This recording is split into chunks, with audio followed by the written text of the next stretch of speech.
해자를 만드는 네 가지 중에 세 번째, 네트워크입니다. 네트워크라는 것은 많은 사람이 사용함으로써 가치가 높아지는 것, 그걸 바로 네트워크 효과라고 말을 하죠. 대표적으로 신용카드 회사가 있습니다. 이 미국의 신용카드 회사는 대표적으로 네 가지가 있죠. 마스터카드, 비자카드, 아메리칸 익스프레스, 그리고 디스커버, 이렇게 네 가지가 있는데요. 이 네 가지 회사가 미국 신용카드사의 85% 정도를 점유하고 있다고 합니다. 신용카드 시장을. 고객 입장에서 괜히 다른 모르는 회사의 카드를 썼다가 슈퍼에 들어가는데 그 슈퍼에서 내가 가지고 있는 신생 카드 회사의 카드를 안 받는다고 하면은 나는 카드를 가지고 있어도 결제를 못하는 상황이 생기겠죠. 이게 바로 네트워크 효과입니다. 많은 가맹점을 가지고 있음으로 인해서 경제적 해자가 만들어지는 거죠. 그래서 이 마스터, 비자카드, 아멕스, 그리고 디스커버가 시장 점유율을 거의 독점하고 있는 겁니다. 가맹점이 많기 때문이죠. 그리고 또 마이크로소프트 오피스 같은 것도 네트워크 효과를 누립니다. 그런 게 되겠죠. 내가 회사에서 워드 프로세서로 서류 작업을 하고 파워포인트로 작업을 해서 고객사에 가서 발표를 하려고 하는데 그 회사에서 만약에 마이크로소프트 워드랑 파워포인트를 안 쓴다면 문제가 생기겠죠. 그런 점에서 마이크로소프트의 이 오피스는 강력한 네트워크를 가진다는 거죠. 예를 들어서 마이크로소프트의 워드보다 조금 더 좋고 조금 더 저렴한 서류 작성 프로그램이 있다고 해보죠. 그 서류 프로그램을 전체 사용하면 아무 의미가 없겠죠. 그런 점에서 프로그램도 이 소프트웨어에서도 네트워크 효과가 작동을 한다는 겁니다. 그리고 또 이베이 같은 회사도 이 네트워크 효과가 작동을 합니다. 이베이는 요즘에는 많이 사용을 안 하지만 경매를 하는 사이트죠. 이베이는 많은 판매자가 있기 때문에 많은 구매자들이 몰려가죠. 네트워크 효과죠. 많은 판매자가 없다면은 많은 구매자도 가지 않겠죠. 또 많은 판매자가 없다면은 이 가격이 적정한 가격인지 비싼 가격인지 싼 가격인지 알아차기도 힘들 겁니다. 그런 점에서 이베이는 강력한 네트워크 효과를 가진다고 볼 수 있죠. 한국 기업으로 치면은 카카오톡이 대표적이겠죠. 누가 어느 날 갑자기 좋은 메신저, 아주 훌륭한 메신저 를 만들었다고 해서 사람들이 그 메신저를 사용하기는 힘들죠. 왜냐하면 받을 사람도 그 메신저가 깔려 있어야지 그 메신저가 작동을 하니까요. 그런 점에서 카카오톡은 아주 강력한 네트워크 이점을 누리고 있는 거죠. 비슷한 사업으로 인스타그램 같은 게 될 수 있겠죠. 인스타그램에 사진을 올리는 이유는 인스타그램에 사람이 많기 때문이죠. 내가 아는 사람 모두 다 인스타그램을 하기 때문에 거기다 올리는 거라고 할 수 있죠. 또 다른 것도 있습니다. 이베이랑 비슷한 건데요. 당근마켓 요즘 많이 사용을 하죠. 상장은 안 되어 있지만 당근마켓도 거기 파는 사람이 많기 때문에 구매자도 가는 거죠. 그리고 판매자들은 또 구매자들이 많기 때문에 거기다 올리는 거겠죠. 그런 네트워크 효과를 또 가지고 있는 게 당근마켓입니다. 그리고 ETF 같은 것들. ETF를 우리가 투자를 한다고 했을 때 중요하게 보는 게 보수율도 있지만은 거래량도 많이 봐야 되죠. 내가 만약에 팔고 싶은데 거래량이 너무 없는 ETF 같은 경우에는 팔기가 힘든 상황이 생길 수 있습니다. 또 거래량이 너무 없으면 호가가 촘촘하지 못해서 오히려 손해를 볼 수도 있죠. 예를 들어서 한국에 상장되어 있는 미국 S&P 500 ETF를 보면은 미래에셋에서 만든 ETF가 거래량이 가장 많습니다. 예를 들어서 미래에셋 ETF의 보수율이 1%인데 다른 자산 운용회사의 S&P 500 ETF가 보수율이 0.5%라면은 미래에셋의 ETF를 선택할 가능성이 더 높습니다. 이 0.5%의 보수율 때문에 팔지를 못하는 거래가 성사가 안 되는 그런 상황이 생길 수 있기 때문이죠. 보수율은 2배가 차이 나지만 거래량은 몇 배가 차이 나기도 하죠. 그래서 제가 생각했을 때 이 ETF 업계도 네트워크 효과가 작용을 하는 것 같습니다. 경제적 해자를 만들어주는 거죠. 자, 네 번째는 원가 우위입니다. 이 원가 우위는 저자도 상당히 많은 분량을 할애를 해서 설명을 하고 있는데요. 이 원가 우위를 만드는 것은 크게 몇 가지가 있습니다. 첫 번째는 프로세스, 두 번째가 위치, 세 번째가 규모, 네 번째가 고유자산. 이런 것들로 인해서 원가 우위가 만들어진다는 거죠. 그리고 그런 원가 우위는 이 경제적 해자를 만듭니다. 첫 번째, 프로세스 기반의 원가 우위입니다. 사우스웨스트 항공을 한번 보겠습니다. 사우스웨스트 항공이 이 저가 항공사의 시초라고 해야 될까요? 저가 항공을 가장 먼저 만든 그런 회사라고 볼 수 있는데요. 사우스웨스트 항공이 어떤 전략을 취했는지, 사우스웨스트 항공은 한 종류의 제트기, 그러니까 비행기를 같은 기종만 운영을 해서 유지 관리 비용을 줄였습니다. 그리고 지상 시간을 최소화해서 회전율을 높이고 절약하는 문화를 만들었죠. 그런 식으로 해서 원가 우위를 만들었습니다. 이게 바로 프로세스 기반이죠. 여기서 주목해야 될 거는 사우스웨스트 항공의 이런 프로세스, 이런 경영 전략을 알고 있었는데도 왜 따라하지 못했냐 하는 거. 그게 가장 중요한 포인트입니다. 왜 경쟁사는 이런 프로세스 기반을 따라하지 못했을까요? 반대로 얘기하면 경쟁사가 이런 프로세스 기반을 따라하지 못해야지만 경제적 해자가 만들어집니다. 따라하지 못한 이유로 대표적인 게 기존 항공사들은 노조가 셌기 때문에 조종사들이 청소를 하려고 하지 않았죠. 그런 점에서 사우스웨스트는 절약하는 문화가 있었기 때문에 따라하기가 힘들었습니다. 이 낮은 원가 우위를. 그리고 이 대형 항공사 같은 경우에는 경유 노선, 이 허브 구조를 포기하고 사우스웨스트 항공의 직항 노선을 따라하기가 힘들었습니다. 따라하기가 어려웠죠. 또 일부 승객들은 이 자기가 1등석이나 비즈니스 클래스를 탐으로써 어떤 그런 대접을 받고 싶어 하는데, 그래서 1등석을 없앰으로 인해서 원가를 낮추는 사우스웨스트의 항공을 따라하기도 힘들었을 겁니다. 이런 요인들로 인해서 기존 항공사들이 이 사우스웨스트의 프로세스 기반 원가 우위를 따라하기가 어려웠던 거죠. 그래서 사우스웨스트는 해자를 만들 수가 있었고 항공시장에 자리를 잡을 수 있었죠. 근데 이건 어떻게 보면은 기존 항공사들이 잘못한 겁니다. 그럼에도 불구하고 사우스웨스트를 견제를 했더라면 사우스웨스트가 지금처럼 이렇게 자리 잡지는 못했겠죠. 그리고 실제로 요즘에 보면은 이 많은 항공사들이 사우스웨스트 항공을 따라하고 기존 항공사들도 사우스웨스트처럼 저가 항공사를 따라하기 시작했습니다. 그래서 경쟁 해자가 많이 약해졌죠. 그래서 우리가 프로세스 기반의 원가 우위를 볼 때는 그런 프로세스 기반의 원가 우위가 경쟁사의 실수 때문인지 그것을 잘 봐야 됩니다. 저가 항공업계 같은 경우에는 기존 항공사의 실수도 분명히 있었습니다. 따라하기 쉬운 프로세스 같은 경우에는 경쟁사들이 모방하기 시작하면 사라집니다. 계속 잘 살펴봐야겠죠. 두 번째는 위치 기반의 원가 우위입니다.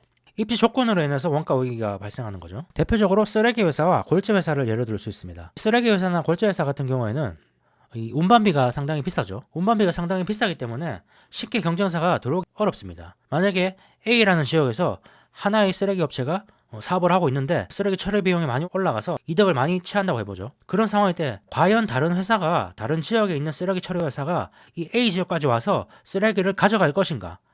라고 생각을 해봤을 때 쉽지가 않다는 거죠. 왜냐하면 운반 비용이 더 많기 때문입니다. 운반 비용보다 이 쓰레기 처리 비용으로 버는 돈이 더 많아야지 운반 비용을 감수하고서라도 와서 가져갈 텐데 그럴 정도로 쓰레기 처리 비용이 비싸지는 않는다는 거죠. 그래서 이 위치 기반의 원가 우위가 발생을 하는 겁니다. 골재에서도 비슷한 논리죠. 이 돌멩이 같은 것들을 멀리서 가져와서 운반하기는 운반 비용이 더 들기 때문에 쉽게 경쟁사들이 들어오지 않죠. 바로 이런 게 위치 기반 원가 우위입니다. 책에는 포스코에 대한 내용도 나오는데요. 포스코도 이 작은 한반도라는 곳에서 위치 기반 원가 우위를 가지고 있는 셈이라고 볼 수 있습니다. 이 철강 자재 같은 경우는 아주 무겁죠. 그래서 중국이라든지 이런 데서 더 싸더라도 운반하는데 비용이 더 많이 들기 때문에 조금 비싸더라도 한국의 포스코 철강 제품을 사용을 한다는 거겠죠. 그런 점에서 위치 기반 원가 우위가 작동을 한다라고 볼 수 있습니다. 세 번째는 고유 자산 기반 원가 우위입니다. 고유 자산이라는 거는 대표적으로는 그런 게 되겠습니다. 광산, 자원, 광물 자원 이런 자원을 가지고 있는 경우, 채굴장 예를 들어서 사우디 원유 같은 경우에는 원가가 한 몇 달러 정도라고 하죠.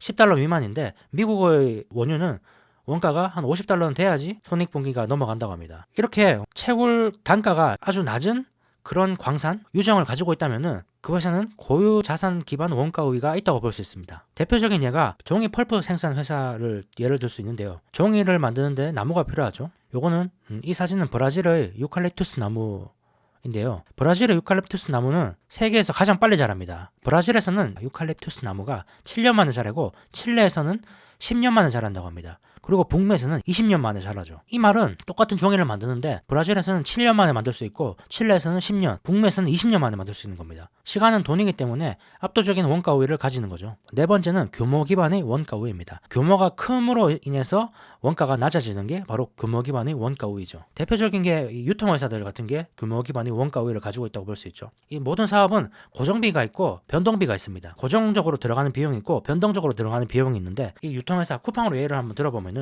트럭 운전자의 월급, 차량 유지비, 물류센터 전기비, 관리비 이런 것들은 고정비죠. 갑자기 쿠팡에 주문이 많이 늘어난다고 해서 이 고정비가 변동하지는 않습니다. 그래서 규모의 경제가 발생을 하는 거죠. 이 트럭에 100개의 물건을 싣나 200개의 물건을 싣나 비용 고정비는 크게 변동을 하지 않습니다. 기름값만 조금 더 나올 수 있겠죠. 처음에 고정비를 많이 투자를 해서 물류센터를 지역 곳곳에 지어 놓으면은 트럭이 10곳을 들리나 200곳을 들리나 고정비는 차이가 얼마 안 나지만은 매출은 2배가 차이 나죠. 이게 바로 규모 기반의 원가 우위입니다. 반면에 법률사무소나 부동산 같은 것들은 어떨까요? 그런 것들은 고정비는 거의 없습니다. 임대료, 그 사무실의 임대료 정도만 고정비고 나머지는 다 변동비죠. 1000명의 법률가를 고용하고 있는 법률사무소는 10명의 법률가를 고용하고 있는 법률사무소보다 원가 우위가 있지 않습니다. 변동비가 높기 때문이죠. 그래서 이 규모의 경제는 대규모 유통망을 가지고 있는 유통회사가 많이 누리죠. 이거는 따라하기도 어렵고 매우 넓은 경제적 해자의 원천인 경우가 많습니다. 한국의 쿠팡도 그렇지만 미국의 코카콜라, 펩시, 디아주 이런 유통회사들, 유통망을 가지고 있는 회사들 이런 회사들이 규모 기반의 원가 우위를 가지는 경우가 많습니다. 이 고정비가 크다는 것 그걸 다른 관점에서 한번 볼까요? 고정비를 더 많은 생산량으로 분산시키는 게 바로 규모의 경제라고 얘기를 드렸죠. 그런 관점에서 보면은 이 넷플릭스라든지 이런 OTT 회사도 규모의 경제를 누린다고 볼 수 있습니다. 넷플릭스는 구독자가 100명이 늘든지 200명이 늘든지 매년 정해져 있는 콘텐츠를 제작을 하죠. 콘텐츠 제작비는 고정비입니다. 구독자가 100만 명, 200만 명, 1000만 명 늘어난다고 해서 이 고정비가 변동하지는 않죠. 그렇기 때문에 이익 폭이 확 늘어나는 거죠. 이것도 역시 규모에 기반한 원가 우위라고 볼 수 있습니다. 예를 들어서 구독자가 작은 OTT 회사 같은 경우에는 콘텐츠를 10개 만들려고 하면은 그 10개를 만드는 비용을 작은 구독자한테 뽑아내야 되겠죠. 근데 그에 비해서 넷플릭스는 구독자가 많기 때문에 원가가 낮아지는 거죠.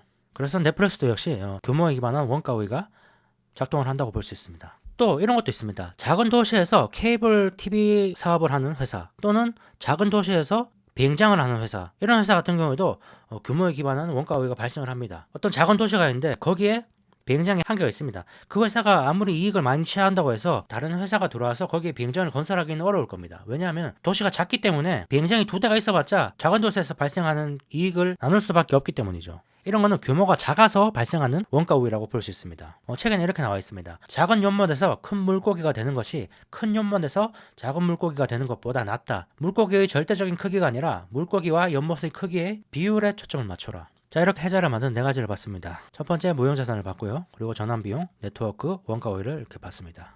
자, 다음은 해자를 망가뜨리는 요인, 해자가 망가질 때 나오는 조짐, 이런 것들을 한번 보겠습니다. 먼저 해자를 망가뜨리는 요인은 크게 2가지를 책에서는 얘기를 하고 있습니다. 첫 번째는 기술입니다. 기술 발전. 대표적인 게 코닥 같은 그게 되겠죠. 코닥은 필름 카메라 시장에서 아주 압도적인 1위였지만 디지털 카메라로 기술이 혁신하면서, 기술이 변하면서 해자를 잃어버렸죠. 해자가 망가져버린 겁니다.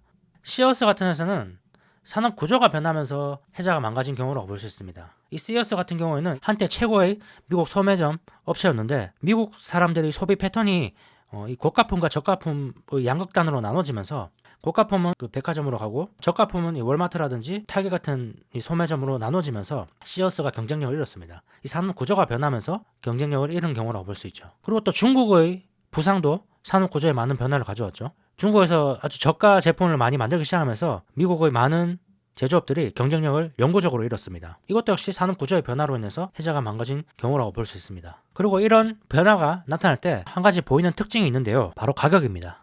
이 해자를 가진 기업들은 다르게 얘기하면 가격 결정력을 가지고 있는 겁니다. 앞서 말한 모든 회사들이 가격 결정력을 가지고 있었죠. 그걸 반대로 생각을 하면 가격을 계속 올려왔던 기업이 고객들의 압력을 받기 시작하면 그것은 기업의 경쟁력이 약화되었다는 강력한 신호입니다. 예를 들어서 오라클 같은 경우에는 예전에는 유지 관리비를 업그레이드하는 비용을 매년 올렸다고 합니다. 근데 어느 순간 경쟁자들이 등장을 하면서 고객들이 오라클한테 업그레이드 비용을 지불하지 않게 된 거죠. 그러면서 이 해자가 점점 침식되기 시작했고 결국엔 없어져 버린 거죠. 그러면 우리가 지금 해자를 가지고 있는 기업들, 그런 기업들의 경쟁력을 계속 감시하고 해자가 침식되는 징후를 찾는 게, 눈여겨보는 게 중요하겠죠. 예를 들어서 애플은 계속 가격을 올리는데도 고객들이 계속 삽니다. 요번에 그 비전 프로 같은 경우에는 500만 원이 넘어갔죠. 그런데 어떨까요? 비전 프로의 경우에는 이전의 애플 제품보다 좀 가격 저항이 좀 있었다고 볼 수 있겠죠. 너무 비싸다는 얘기가 많았습니다. 이런 신호들을 눈여겨봐야 된다는 거죠.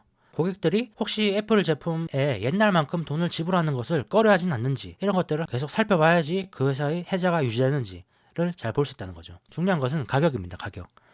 이 가격을 계속 올릴 수 있느냐, 이게 중요합니다. 자, 다음은 해자를 쉽게 찾는 방법입니다. 어떻게 하면 해자를 쉽게 찾을 수 있을까요? 그 방법을 보기 전에 먼저 우리가 알아야 될 사실이 하나 있습니다. 바로 이건데요. 앞서 잠깐 얘기 들었지만 어떤 산업은 태생적으로 다른 산업보다 해자를 만들기가 쉽습니다.